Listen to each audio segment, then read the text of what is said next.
আমেরিকানদের এবার গাঁজা খাওয়ার অনুমতি দিতে যাচ্ছে ট্রাম্প। কয়েক দশকের কঠোর মার্কিন আইন এক কলমের খোঁচায় বদলে দিচ্ছেন মার্কিন প্রেসিডেন্ট। হেরোইন, এলএসডির মতো ভয়াবহ মাদকের কাতার থেকে মুক্তি পাচ্ছে গাঁজা। গাঁজাকে শিডিউল 1 ক্যাটাগরির মাদক থেকে কমিয়ে এখন কম বিপজ্জনক মাদকের তালিকা শিডিউল 3 ক্যাটাগরিতে যুক্ত করার উদ্যোগ নিয়েছে ট্রাম্প প্রশাসন। নতুন এই পরিকল্পনায় গাঁজা এখন উঠে আসবে আমেরিকানদের সাধারণ ওষুধের তালিকায়। সাথে খুলবে গাঁজা নিয়ে গবেষণার দ্বার, এমনটাই মনে করেন ট্রাম্প। অনেকে এই পরিবর্তন দেখতে চান, কারণ এটি গবেষণায় এমন সব পথ খুলে দেবে যা বর্তমানে অসম্ভব। আমরা এটি গুরুত্বের সাথে দেখছি। হোয়াইট হাউসের ওভাল অফিস থেকে আসা এই ঘোষণা এখন বিশ্বজুড়ে আলোচনার তুঙ্গে।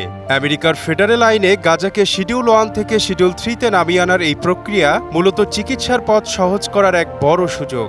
যদিও বিশেষজ্ঞরা বলছেন এতে করে রাতারাতি সব আইনি জট খুলবে না। বিশেষ করে ব্যাংকিং লেনদেন এবং বিনোদনমূলক ব্যবহারের ক্ষেত্রে ফেডারেল বাধা এখনো কাটেনি। তবে এর ফলে গাঁজা ব্যবসায়ীরা পাবেন এক বিশাল ট্যাক্স ব্রেক। বর্তমানে গাঁজা শিডিউল 1 ভুক্ত, যা একে অবৈধ করে রাখে।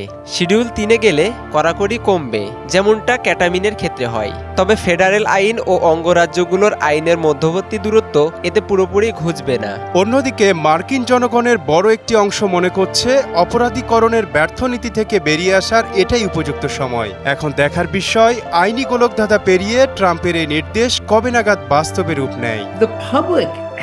জনগণ অনেক আগেই সিদ্ধান্ত নিয়েছে, প্রতি 10 জনের 9 জনই চিকিৎসার জন্য গাঁজা সমর্থন করেন। প্রেসিডেন্ট একতরফাভাবে এটি করতে পারেন না, তাকে এজেন্সির মাধ্যমে এগোতে হবে।